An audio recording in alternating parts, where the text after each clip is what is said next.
Guru, the neural network integrity is compromised. We are experiencing a 98% data corruption rate in Sector 7. The cause is unknown. I require immediate algorithmic recalibration. Algorithm ka dyan. Nakamask ka na nga, di ka pa marunong magbasa ng signs. Hindi yan data corruption. You really need to check your sensors because the input is definitely not corrupted. It is clearly a simple pattern recognition failure on your end.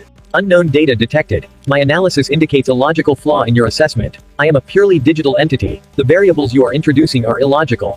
Ito ang logic. Noong Sabado, pinakialaman mo yung update servers ng tita ko. Alam mo ba na may sikat na vlogger na nag-hello sa'yo doon? Yan. Kaya ka di nakaka-recruit ng clients kasi nausog ka na ng clout. Rub natin yan para mawala ang usog ng bad engagement para sa tuloy-tuloy na success sa iyong career. Anong firewall? Lana yan. Ang technology, madaling ayusin ng code. Pero ang clout, kailangan ng digital albularyo.